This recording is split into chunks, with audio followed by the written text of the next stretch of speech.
911, what is your emergency? There is a child. He's bleeding all over the place. We're at North Olmsted Giant Eagle. I don't know what happened to him. Okay, what exactly is going on? There's a kid. He's bleeding all over the place. We're at Giant Eagle. He's outside. We're in the parking lot right now.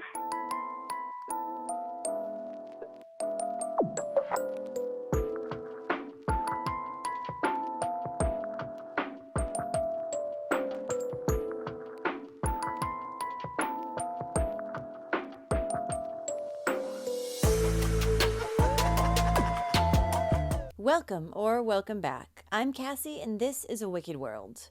The story I have for you today is one that happened just a few weeks ago.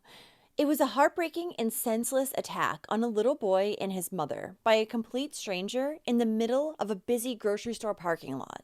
Something you would think would never happen. This is the story of Julian Wood.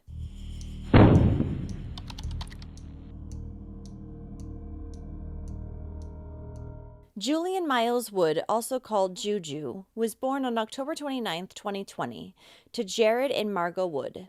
He had one older brother and one younger sister. Julian was said to be rambunctious, had a great laugh. He was said to be a sweet little boy who was obsessed with his new baby sister, and Julian also loved playing and wrestling with his older brother. Julian also loved attending preschool and learning new things. His favorite color was green, and he absolutely loved dinosaurs.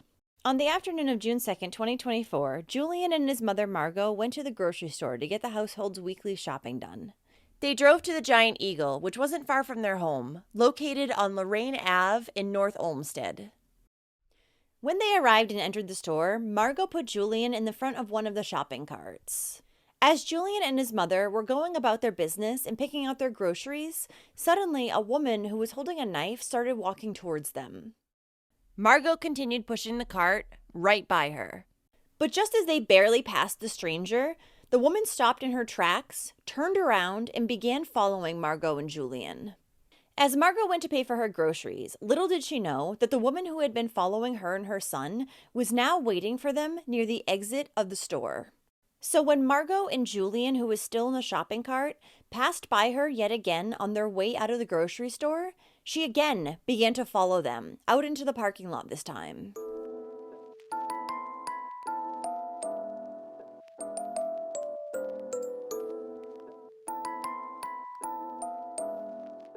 Likely unaware that they were being followed, Margot casually wheeled Julian over to their red hatchback in the busy parking lot.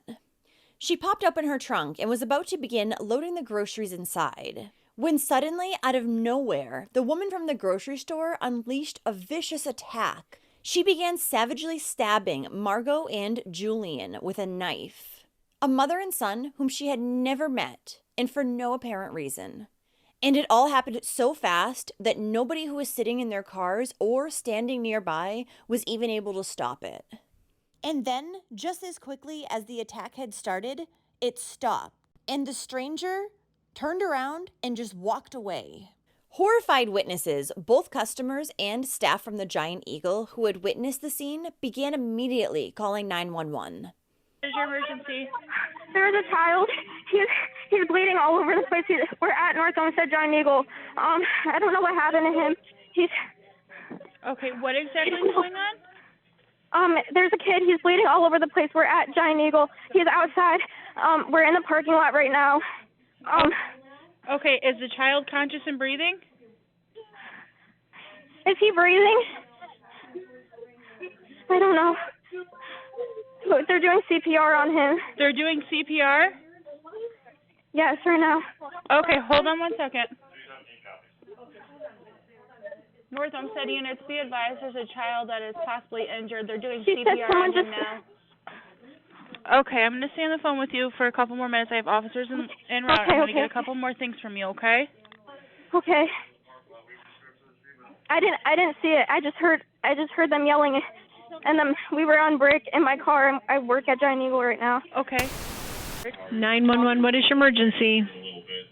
There's a lady with a knife stabbing somebody in the north.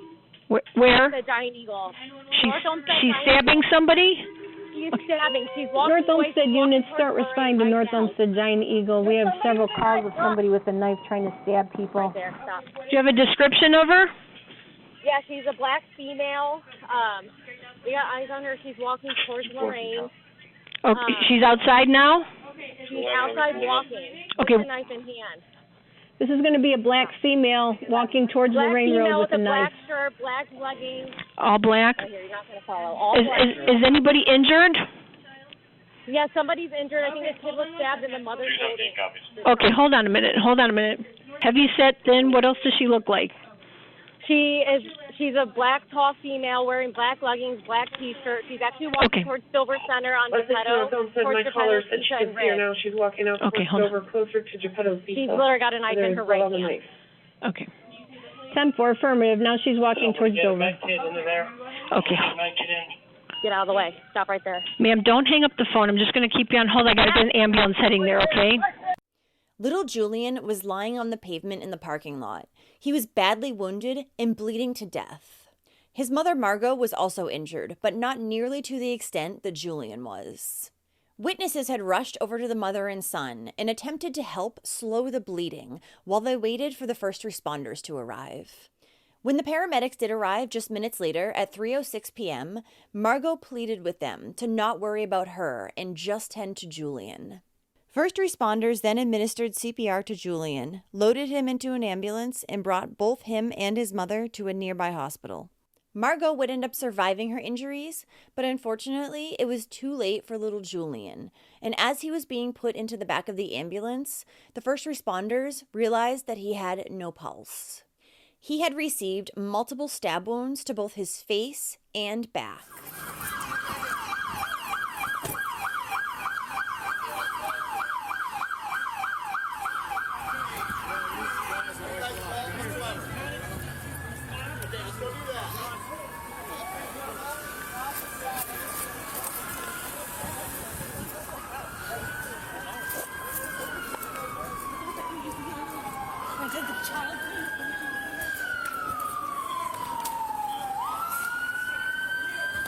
Squad's pulling up now.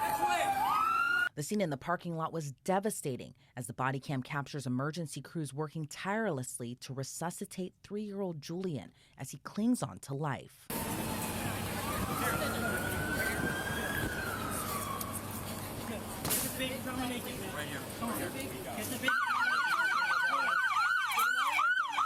I believe so, yeah. Get that off. Good. Good. All right. Is there a halo chest on it? Okay. Is there anything else on the face? Anybody have All right. Trauma naked. Good? Let's go. Yes, all Westlake, guys.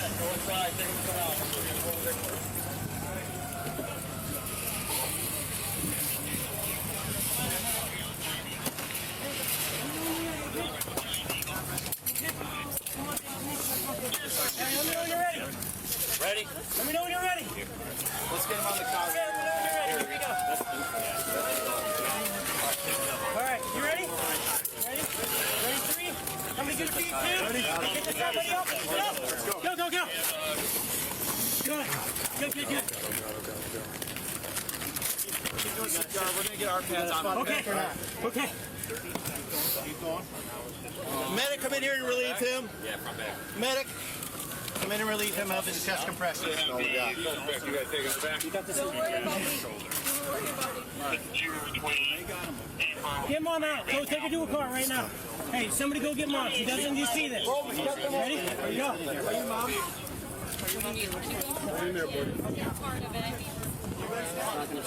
Where are you sitting?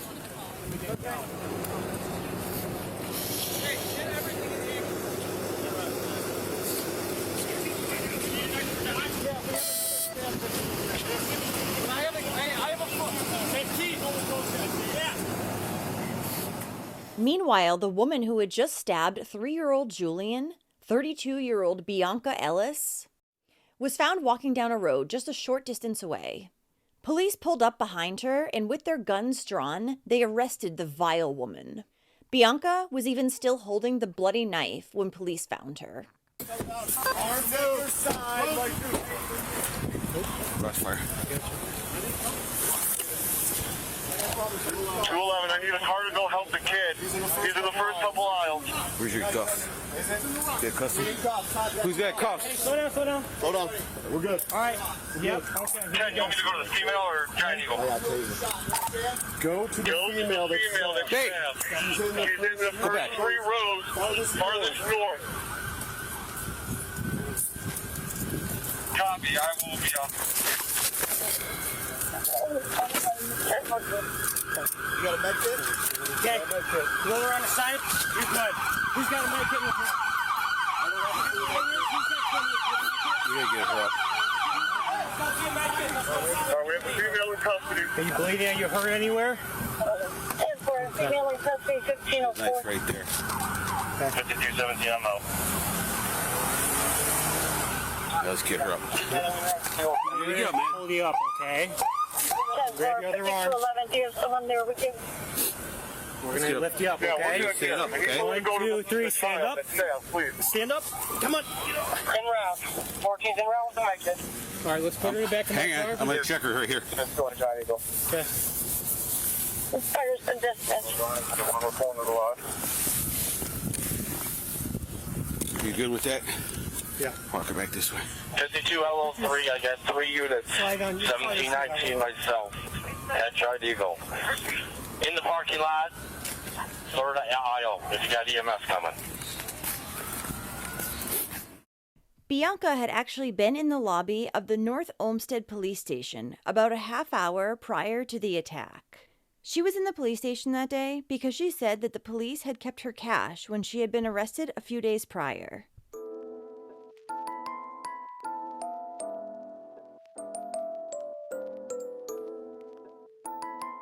Bianca, however, was told that they didn't have anything of hers. She then left and suddenly ditched her wheelchair, then happily skipped over to the Volunteers of America thrift store, which was right near the Giant Eagle.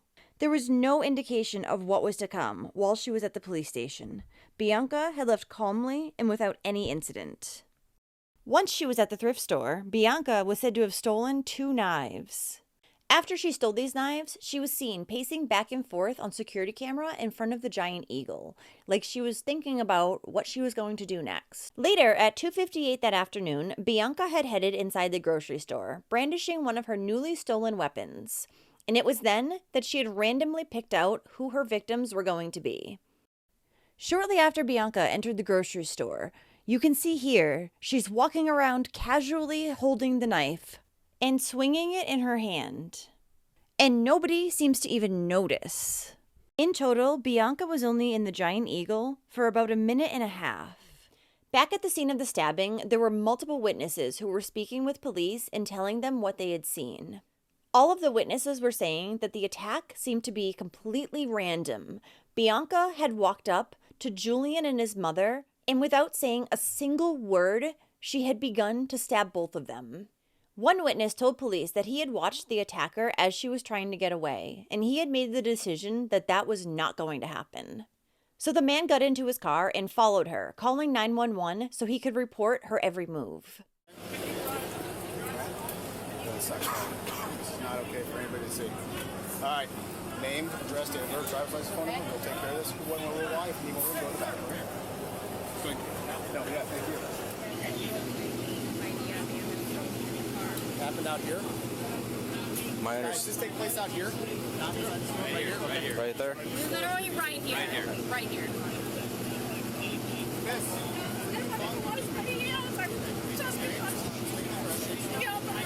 Okay. Did you see this?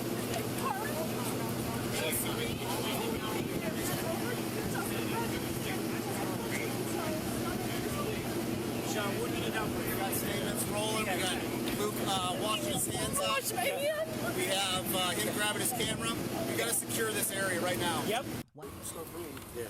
And just stab. Did she say anything? No, Anything? I didn't hear anything. I had my windows down. I didn't hear anything. All I heard was just screaming, and the lady grabbed her child up out the cart, and that's when it fell over, and they collapsed over here, and the lady just continued to walk off, and that's when everybody just kind of came out of nowhere. Yeah. And I got out. The one guy, he said, "What happened?" I said, "I don't know. I'm going to go look." I came about halfway, and I saw her trying to get away, so I hopped in the car and chased her down. Okay. To almost where that white building is. Yeah.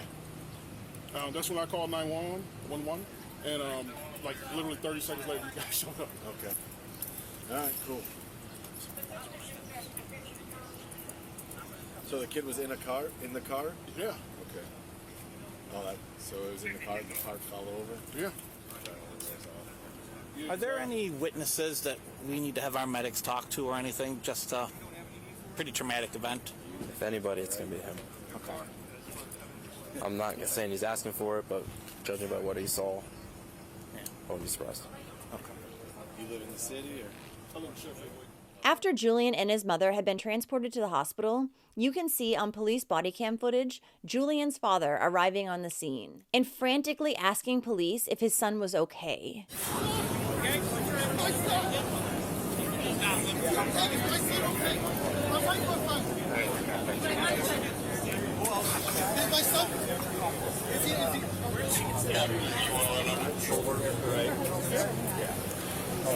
Is that your son? Yes. Okay, come here.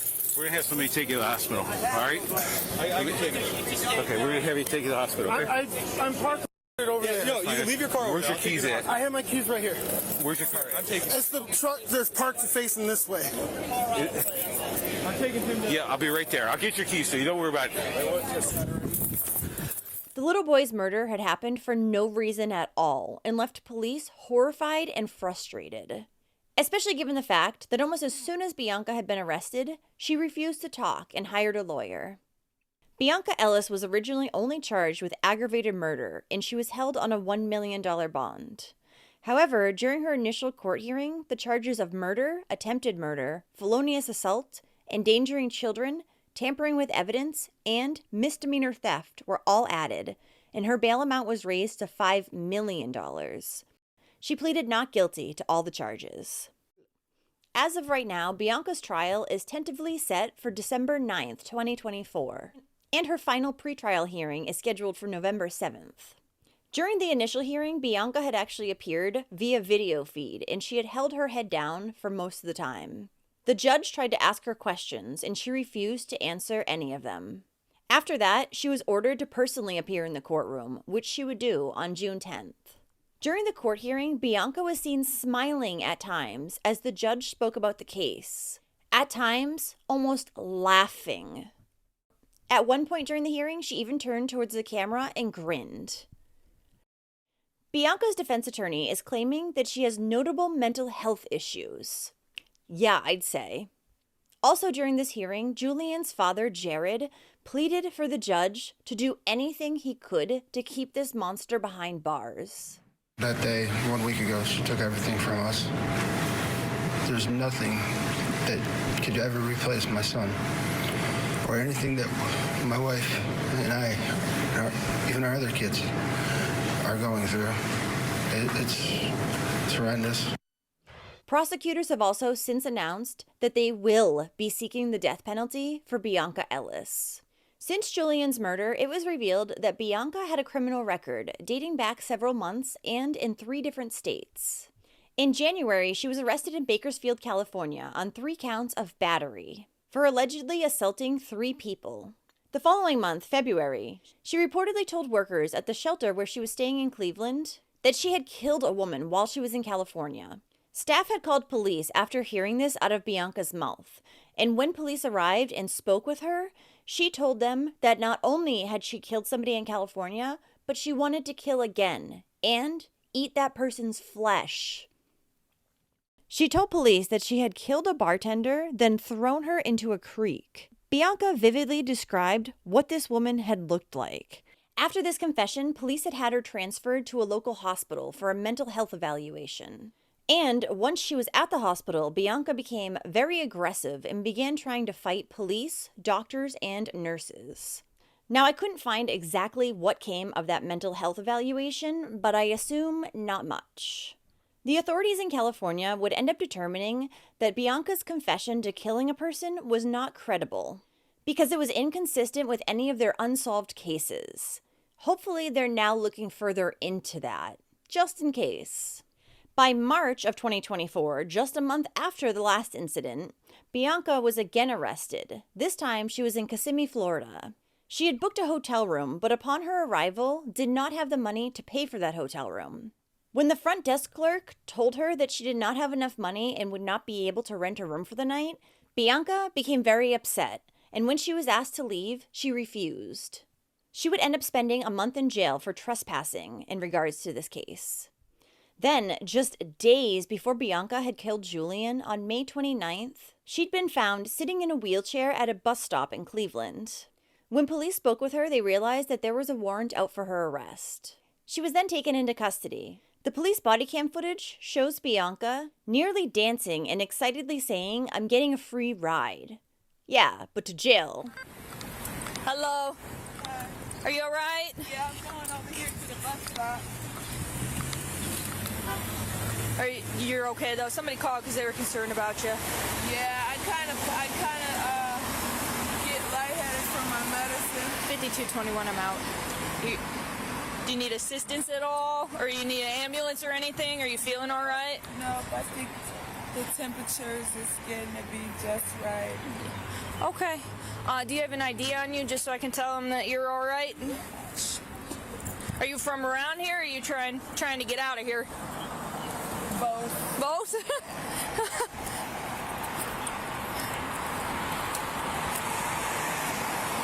Thank you. 5221 on 3. You staying around here right now or no? Run and advised.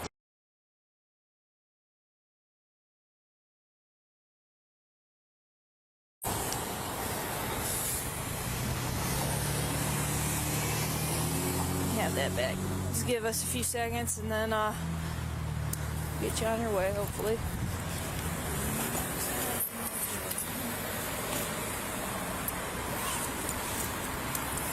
Yeah, I guess somebody drove by you and wanted to make sure that you were good.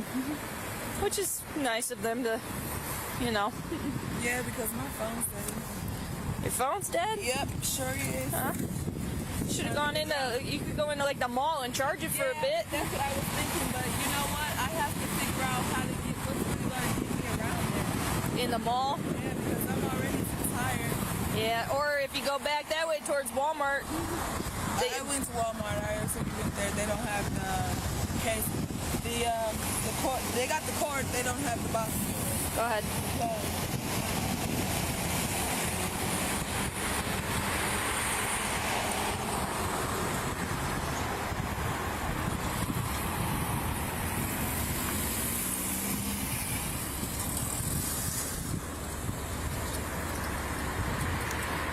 Copy. All right, Bianca, you know you got warrants. Girl, I don't know. They're probably for here, yeah. Yeah, so we gotta check on those, all right? You got anything crazy on you? No guns, knives, drugs, bombs? Nothing like that? All right, I'm gonna check. Are you able to stand at all? Yes, okay. Do you have any medical problems going on right now? No. You take any drugs, any alcohol? No. You pregnant? So, what do you need me to do? You need me to get all right, yeah, can you stand up for me? Yeah. Copy. Is it within pickup? Let me know. Alright. You got anything on you at all? We're gonna come back to my car, okay? He'll grab your bag in a second. Right to this first one up here, okay? Negative medical, negative intox. Alright, you got anything in your pockets, girl? Right here. I don't have pockets. You don't got pockets? Alright, I'm gonna check, okay?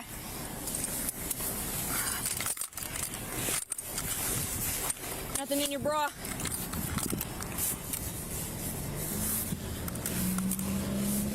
Alright, I'm gonna cuff you in the front, okay? That's fair? Go ahead, face me for a second. Right here. Thank you, ma'am. I don't want to pinch you. Let me lock them so they don't tighten up on you, okay? Yeah. Is there anything crazy in your bag? 'Cause we gotta look in it before it gets in our car, okay? I get it free ride. 221. Her warrant was due to a parole violation. in regards to a shoplifting charge, as she had stolen $69 worth of merchandise from Walmart. When Bianca had gone to court for this charge of violating her parole, she became unresponsive towards the judge and again was ordered to get a mental health evaluation. The judge can be heard in the court audio asking Bianca whether or not she was paying attention or whether she was falling asleep. He would repeatedly ask her if she could hear him, but she wouldn't answer, and then he decided she needed to get a mental health evaluation done. But she would not end up getting that evaluation done, because 2 days later, on May 31st, a different judge, Judge Brian Hagan, released her back out into the community without it. Just 3 days later, she stabbed Julian and his mother Margot. Still, the judge who released her said that he would not have done anything differently, even now, knowing that Bianca Ellis is charged with aggravated murder for stabbing a toddler. The judge said that the organization handling the mental health evaluations had nobody available, and he thought that it was unjust to make Bianca sit in jail for days for such a minor charge. He also said that there were no red flags that she would commit any worse crimes, as he did not know about her previous violent acts that had happened just months prior. Bianca's mother, Yolanda Eggleton, said she feels absolutely terrible for the Wood family, and she was shocked as well as devastated when she heard what had happened. She said, "No child should ever lose their life. She was around my grandkids. It could have been one of my grandkids." Bianca's mother also blames both the court and the mental health systems for failing both her daughter and the Wood family. Yolanda additionally said that her daughter Bianca had been suffering from mental health issues for years, and suggested that she might have been hallucinating at the time that she stabbed Julian and his mother. Bianca's mother also said that Bianca had been put on several different medications in the past, but none had worked for her. Instead, Bianca's hallucinations and voices in her head had gotten the best of her. Yolanda added that she believes the police should have done more to check on Bianca's mental status, following her alleged confession to murder and subsequent proclamation that she wanted to kill again. This won't be the last time, Yolanda warned. Well, hopefully it is, because hopefully she goes away to jail for a long time or gets the death penalty. Julian's extended family have opened up a GoFundMe to help his father pay for Julian's funeral expenses, legal bills, and his wife's recovery.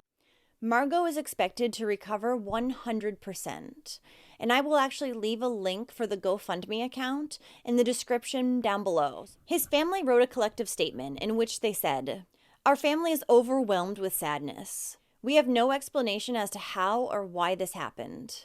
It was a random act of violence. She devastated our family beyond words. She took something from us that we can never get back."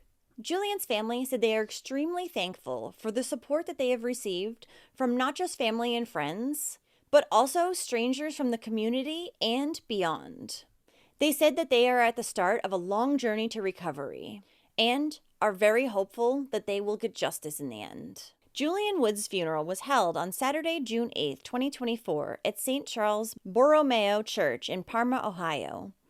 Following his funeral, hundreds of people showed up to pay tribute to the once amazing and vibrant little boy. His family asked those in attendance to help honor Julian by lining the streets with his two favorite things, the color green and dinosaurs, as his funeral procession drove by. And people delivered. They lined the streets wearing green shirts and dinosaur clothing.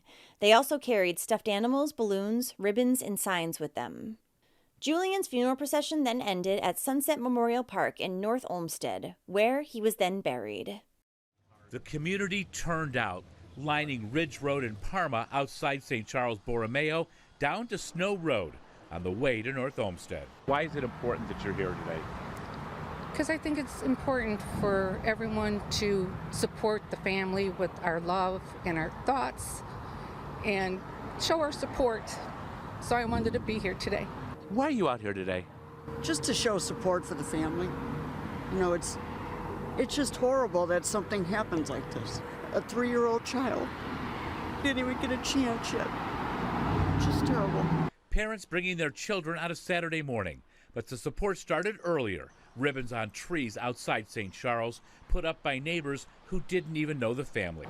You put the ribbons up yesterday? Yes, we did. My Pam, my neighbor, and my other neighbor, Michelle Ketchum, came, and we put all the ribbons up just to show support for the family. It's devastating. I can't even imagine. During the funeral mass, the procession route became even more populated, with people showing up wearing green and carrying dinosaurs. It's just, I saw on Facebook that was his favorite thing was dinosaurs. So it was just important to be here to show that the family has support in the community. It's wonderful that they're doing it all the way to Sunset Memorial. From tragedy that ripped apart a family to an outpouring of support that brought a community together. There's a lot gotta of change. evil in the world, but there's so much more love that outweighs it. Well, thank you for listening to Julian's story today. Now, I'm researching awful stories nearly every day, and while all of these cases are horrific, when I heard this case a few weeks ago, it really affected me, especially being a parent. I cannot even imagine being in Julian's mother's shoes. When she thought this stranger had left and was getting safely to her car with her son, she was attacked by complete surprise, and her life as she knew it came to an end. On top of that, it was done by some completely random person for no reason at all. It's terrifying to think about that this can happen in the middle of the day in a public place with tons of people around. I just don't understand how people can be so evil and do something to this magnitude. So if you do like true crime and you want to hear it from me, then don't forget to hit that subscribe button below and turn on those notifications too, so you'll know when I upload a new video, which is about 2 times every week. Thanks for watching A Wicked World today. Until next time, take care guys. Bye.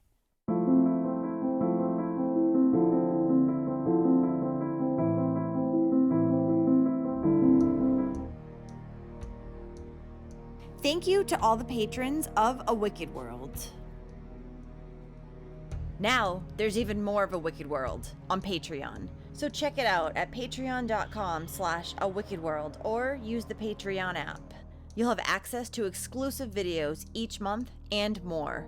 Any support truly helps to make sure the victims never get forgotten and to highlight the shortcomings of society associated with each case. Also, if you haven't yet, go check out my new channel, Wicked Ways. Do you have a suggestion for a case you'd like to see me cover? If so, send me an email at awickedworldtruecrime@gmail.com.